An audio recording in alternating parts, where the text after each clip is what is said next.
반갑습니다. 오늘 우리가 말씀 읽기를 따라서 함께 살펴볼 본문은 창세기 7장입니다.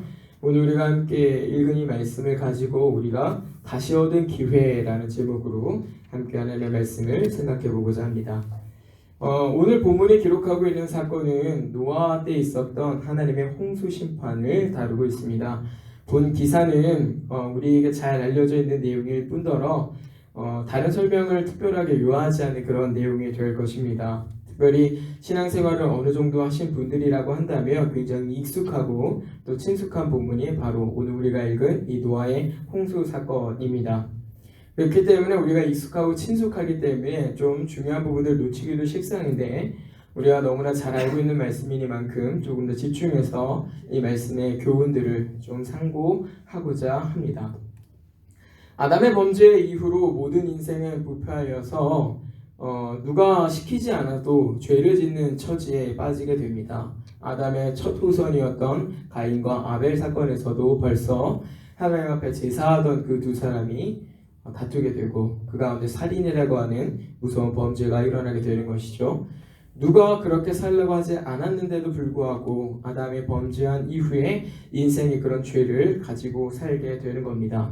그런데 이 문제가 시간이 지날수록 해소가 되는 것이 아니라 더 심각해지고 있다라고 하는 것이 오늘 이 노아의 홍수 심판이 보여주는 굉장히 중요한 내용 중에 하나입니다. 그러니까 그 인생의 부패함 그리고 그 죄악이 얼마나 심각했던 것인지 하나님께서는 이제 자신이 지은 이 창조 세계를 보시면서 기뻐하시지 않는 겁니다. 더 이상 기뻐하시진 않아요. 자기가 지은, 자기가 생명을 주신 그것들을 보면서도 하나님이 기뻐하시지 않습니다. 다만 이제 그것들을 보면서 당신이 지은 것들을 보시면서 한탄하시죠. 그리고 마음에 근심을 하십니다. 하나님께서 처음에 그 창조세계를 지으시고 난 다음에 뭐라고 말씀하십니까? 심히 보기 좋았더라 라고 말씀하십니다. 심히 보기 좋았더라. 그냥 좋은 게 아닙니다. 굉장히 좋은 겁니다. 아주 좋은 겁니다. 최상급의 표현으로 더 좋음을 표현할 수 없는 표현들을 거기다가 쓰시면서 하나님 당신이 좋았다라고 말씀하십니다. 그 아름다운 창조 세계.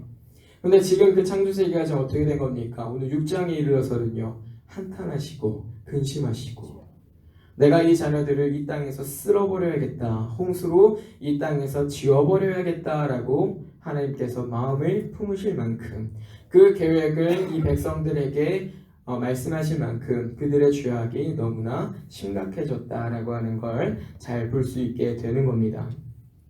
그래서 우리가 이런 말씀을 시작하면서 주의 있게 살펴야 되는 것은 여전히 죄의 문제라고 하는 것에 대한 심각성을 우리가 아는 겁니다.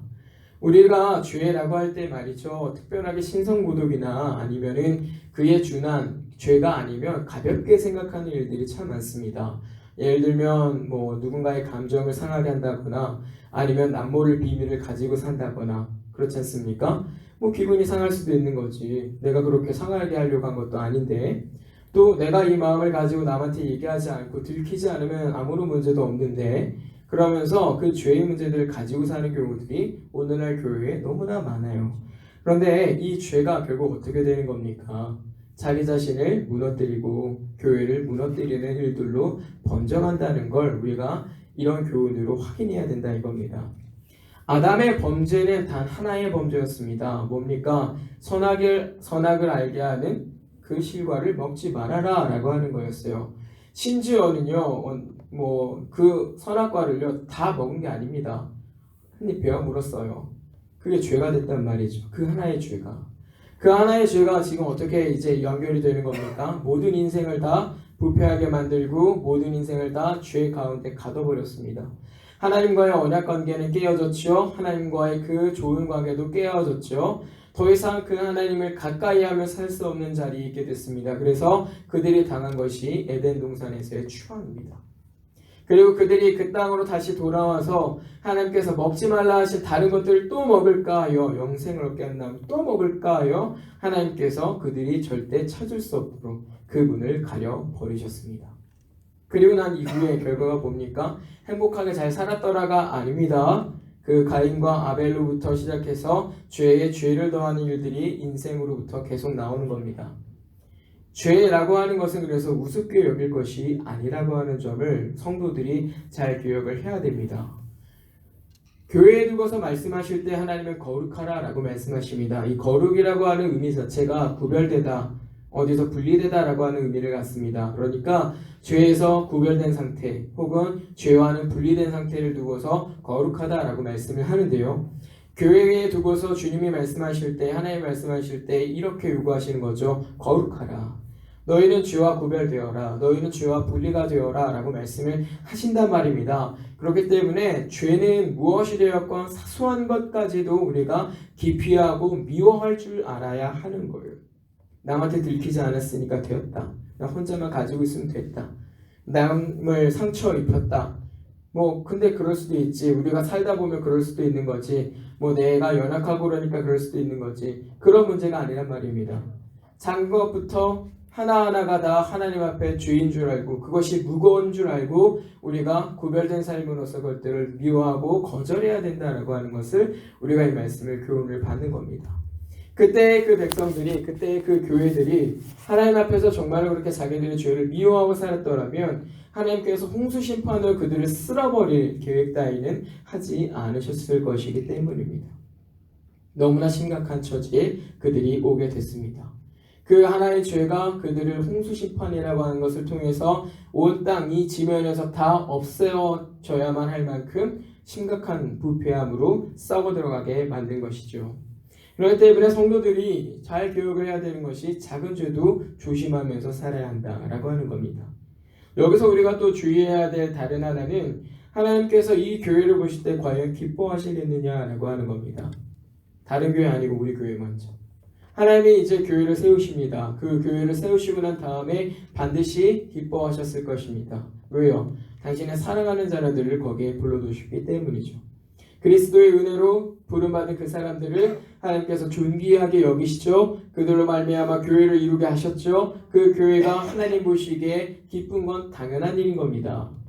그런데 지금 우리의 교회들 하나님을 과연 기쁘게 하고 있느냐 점검해야 됩니다.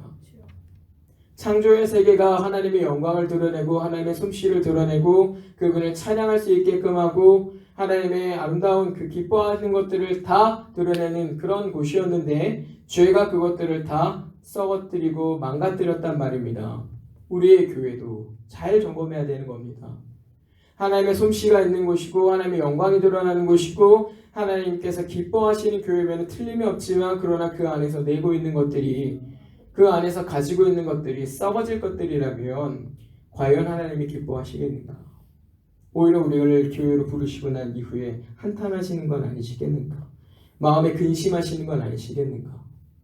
우리가 신약의 표현을 따져보면 성령을 근심하게 하면서 사는 교회는 아니겠느냐라고 하는 겁니다. 이것들을 항상 염두하고 살아야 합니다.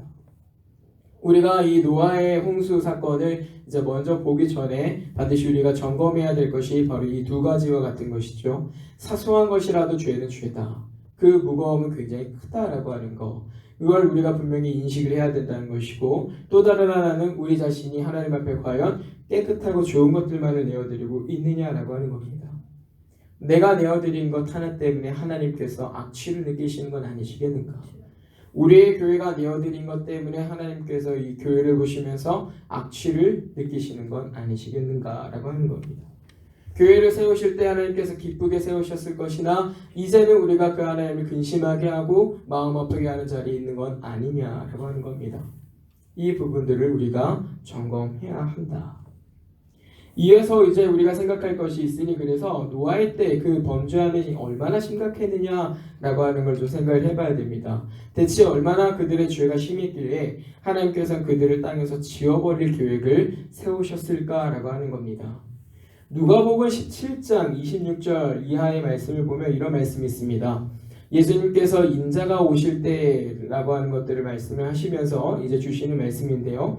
이런 말씀을 하시죠. 노아가 방주에 들어가던 날까지 사람들이 먹고 마시고 장가들고 시집가더니 홍수가 나서 그들을 다 멸망시켰으며 라고 이렇게 말씀합니다. 그리고 이어지는 말씀은 이제 룻의 어떤 이야기들을 이제 다루고 있는데요. 이 내용을 보면 지금 뭐라고 말씀하고 있는 겁니까? 하나님께서 홍수 심판을 말씀하셨는데 그들이 하는 일이라고 뭐라는 거예요? 먹고 마시고 장가 들고 시집 가더니 어느 때까지? 홍수가 있기 전까지. 조금의 조심성도 없이 그렇게 살았던, 아무런 하나님 앞에 만남 없이 어떤 회개도 없이 살았던 그 당시에 아주 무미건조하고 굉장히 굳어져 있는 그런 악의 모습들을 우리가 발견하게 되는 겁니다. 그러니까 다시 말하면 하나님께서 많은 은혜를 그들에게 주셨습니다. 아담의 타락 이후에 다 없어졌어야 마땅한 그 백성들이지만 하나님께서 살 터전들을 열어주시고 살만한 것들을 얻게 하시고 그들이 믿든지 그들이 믿지 않든지 간에 하나님께서 요소요소마다 그들이 살 수 있는 것들을 두셨단 말입니다. 그렇죠. 먹고 마시고 시집가고 장가가 들 수 있을 만큼의 상황과 여건들을 주셨는데도 불구하고 그들이 지금 어떻게 살고 있는 거예요? 하나님 앞에 악을 범하면서 살고 있는 겁니다. 은혜를 받았으나 그게 은혜인 줄도 모르고 교만히 살고 있는 겁니다. 그럴 때에 단 한 사람이 조금 다른 모습을 보이죠. 그게 누굽니까? 노아더라. 노아는 달랐다 이겁니다. 오늘 내용을 보시면 말이죠. 하나님께서 그렇게 은혜를 주실 때에 노아만이 그 은혜를 알고서 하나님의 말씀을 준행하는 삶을 살았다라고 하는 것이 우리가 굉장히 먼저 보게 된 중요한 내용이라 이겁니다. 여러분, 이 홍수 심판이 즉각적으로 일어난 게 아니라는 점을 잘 아셔야 합니다.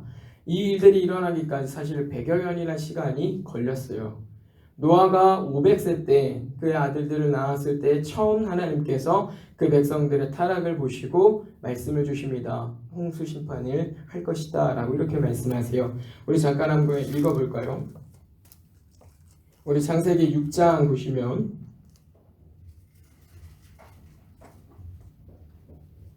창세기 6장 5절이나 8절을 보시면 이렇게 말씀합니다. 제가 읽어드립니다.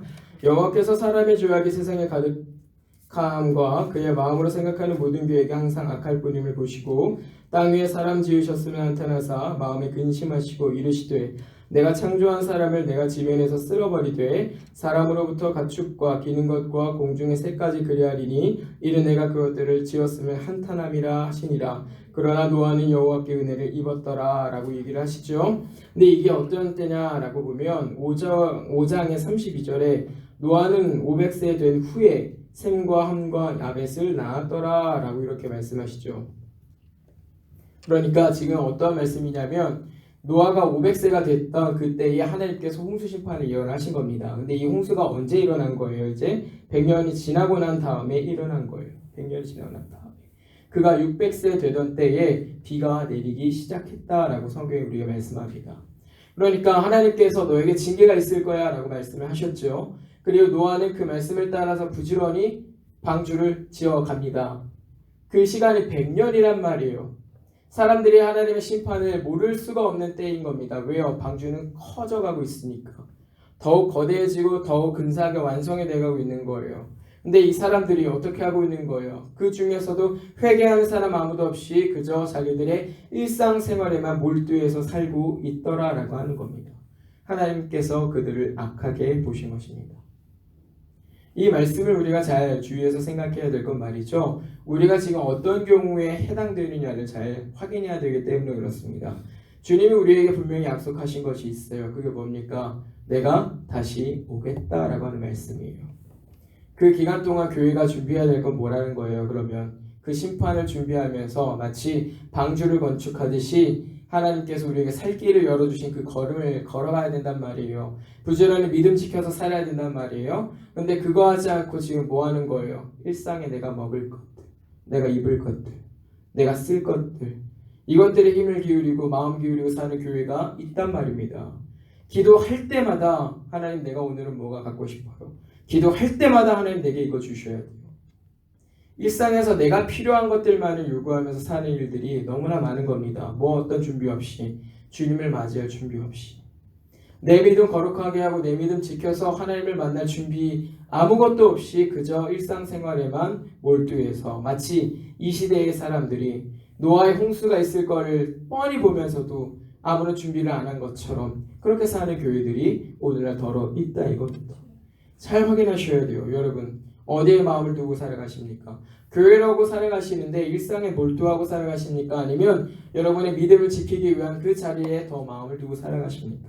어디에 마음을 두고 있느냐라고 하는 점을 우리가 분명히 알아야 한다 이겁니다. 알아야 해요.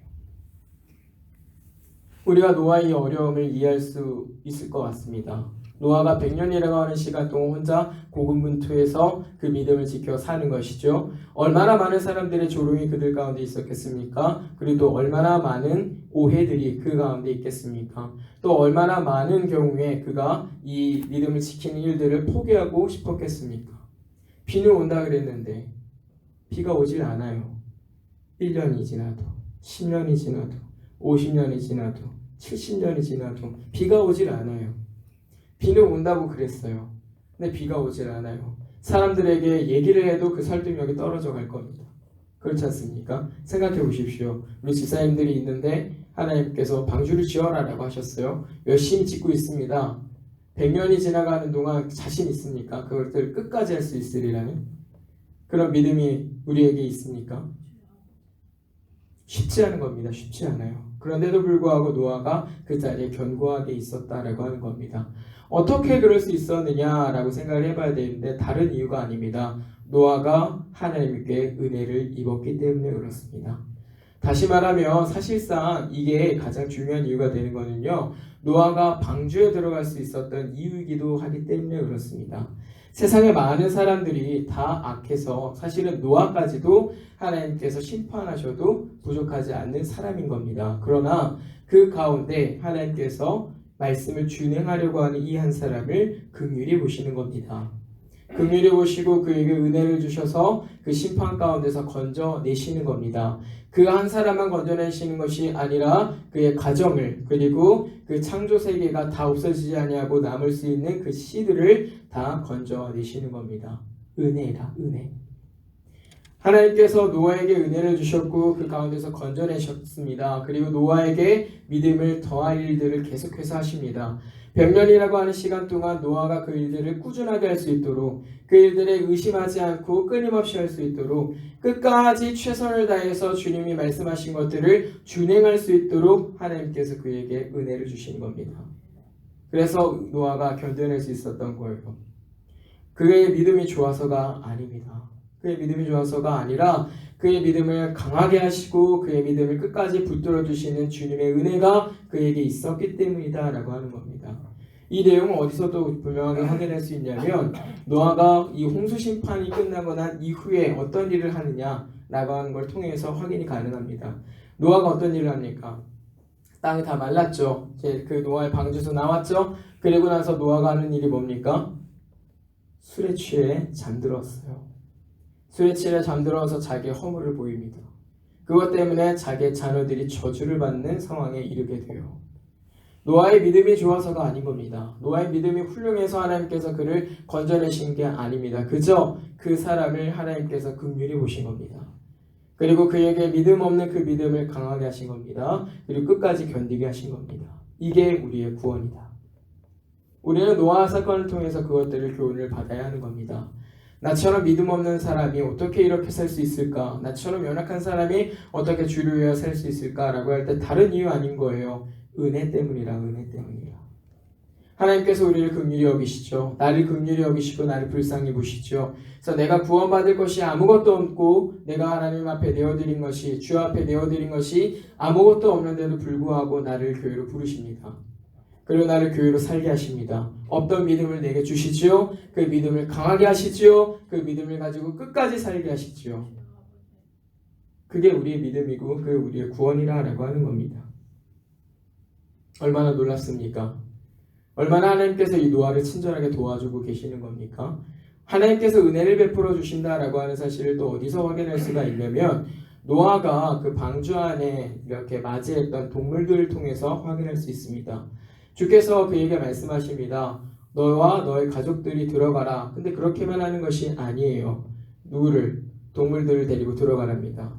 어떻게 데리고 들어갈까요? 사냥을 합니까? 아니면 가서 말로 해서 설득을 합니까? 기린의 말을 합니까? 사자의 말을 합니까? 어떻게 합니까? 난감했을 겁니다. 데리고는 와야겠는데 어디서 찾아야 되는지, 어떤 놈을 데리고 와야 되는지 노아가 어떻게 합니까? 수는 정해져 있어요. 근데 이놈이 맞는지 저놈이 맞는지 노아가 어떻게 합니까? 이 문제를 주님이 해결하십니다. 우리 창세기 7장 15절 보시면 이런 말씀을 하시죠. 무릇 생명의 기운이 있는 육체가 둘씩 노아에게 나와 방주로 들어갔으니 라고 이렇게 말씀합니다. 여러분 보세요. 노아가 데려와서 방주에 태운 게 아니라는 겁니다. 누가 온 거예요? 지들이 제 발로 찾아왔어요. 누구를? 노아를. 누가 보내셨겠습니까? 하나님이 보내신 것이죠. 주께서 방주를 만드시고 난 다음에 그에게 믿음을 주시죠. 그리고 그가 믿음으로 해야 될 일들을 말씀하시죠. 그리고 노아가 그 믿음을 가지고 준행하려고 할 때 하나님께서 그를 위하여 필요한 것들을 일하시는 겁니다. 그를 위하여. 말씀을 준행하고자 하는 그의 어려움을 헤아리셔서 그가 할 수 없는 일들을 주님께서 하시는 겁니다. 나아왔대요. 정확하게. 노아가 고민할 이유가 없는 겁니다. 그리고 그것들을 다 태우고 주님께서 문을 닫으라 하시면서 문을 닫고 홍수가 일어나고 그 심판을 모면하게 되는 겁니다. 이게 우리가 믿음 생활을 갖는 묘미라고 하는 겁니다. 하나님께서 우리를 얼마나 친절하게 도와주시는가, 은혜를 베풀어 주시고 구원해 주시고 끝나는 것이 아니라 우리가 말씀을 준행하려고 마음먹었을 때에 그것들을 능히 행할 수 있도록 주께서 이미 일하시더라라고 하는 점을 우리가 이런 본문을 통해서 확인을 할 수 있는 겁니다. 너무나 멋진 하나님이시고 너무나 놀라운 하나님이시지 않습니까?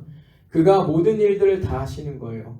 내게 순종할 마음도 주시죠. 그리고 내게 순종할 힘도 주시죠. 또 순종할 수 있는 결과를 얻을 수 있도록 모든 조건들을 다 마련하셨습니다. 그러면 우리가 두려울 게 있습니까? 없습니까?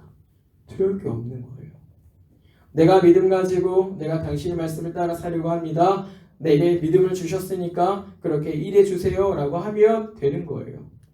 내가 준행하고자 할 때에 하나님께서 내 연약함을 아시기 때문에 그것들을 더 도와주실 수 있단 말입니다. 그가 책임져 주실 거예요.